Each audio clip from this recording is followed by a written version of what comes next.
So it got me thinking, you know, like, well, how will things move with them from here? How will they sort of develop? How will they grow? How will they mature?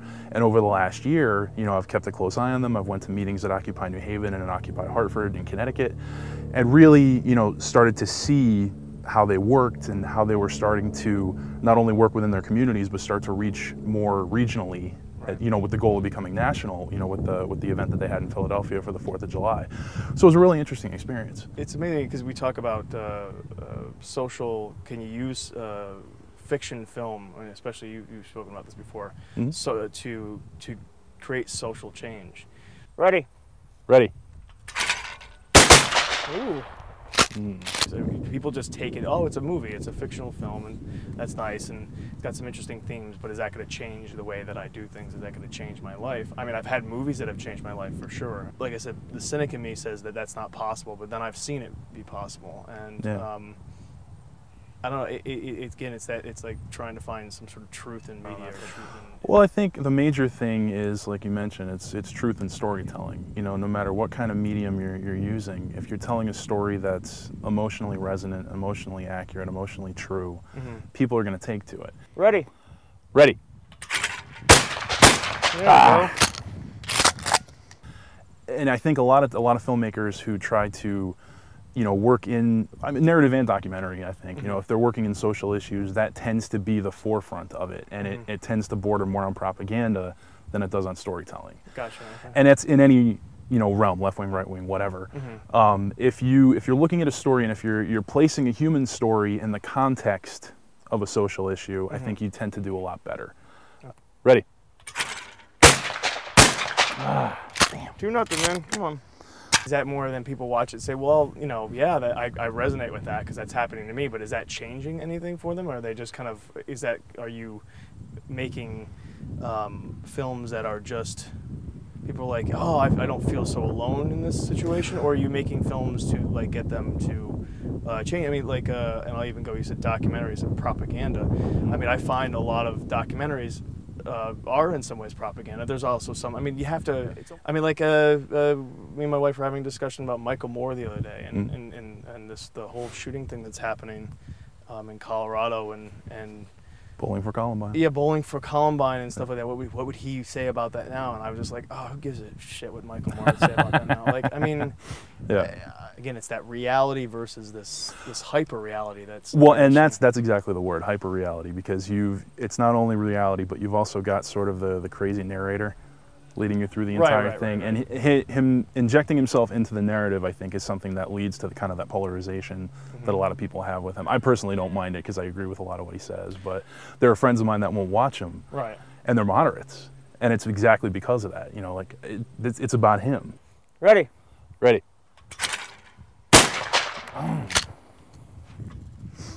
I'm out. Reload.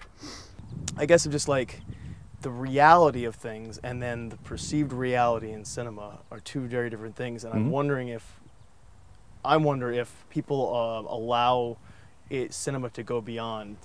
I mean, you said you've had experiences with it and you see it happening. Yeah. Sometimes like I said, I want to believe it, and I do see it happening sometimes, but other times I'm just like, it's just tough for an audience to move past that kind of understanding. Well, I'm sitting down for an hour and a half and I'm ingesting a movie. Ready.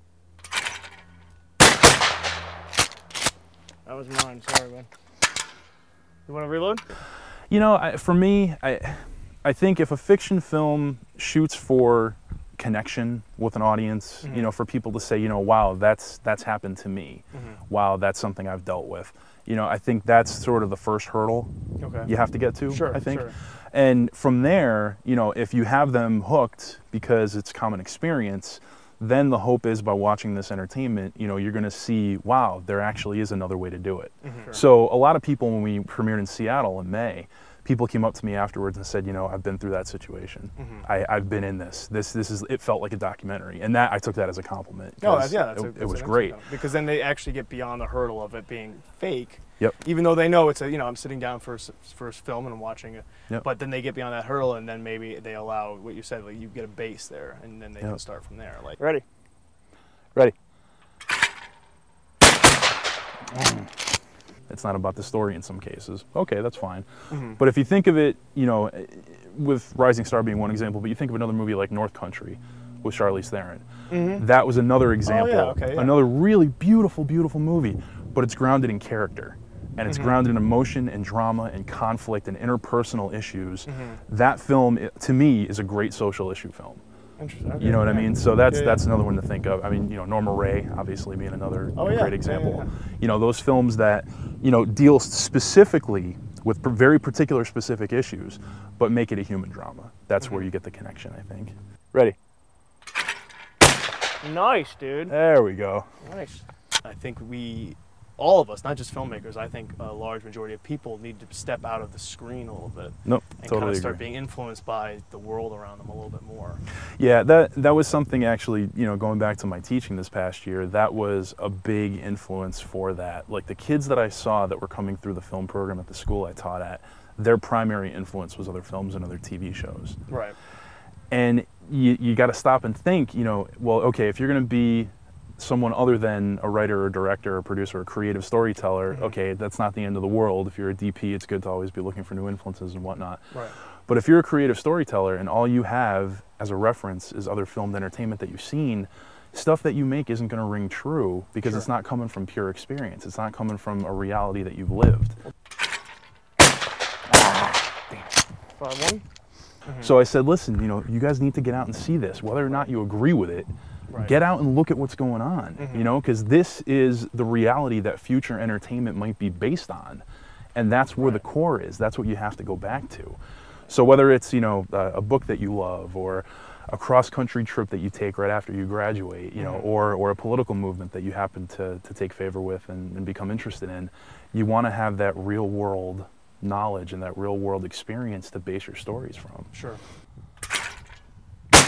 Nice, dude. You can get a shot. We're just getting sucked into this little screen, and we're living lives like through this interaction.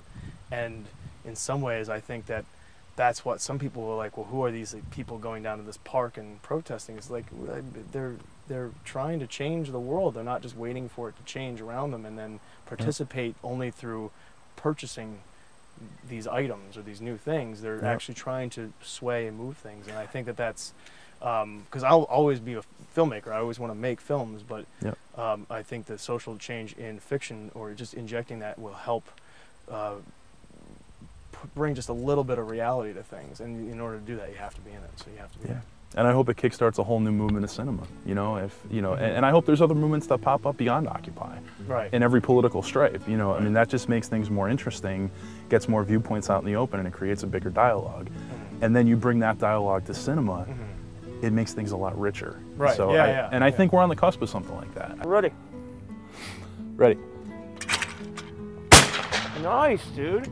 I got one more on me.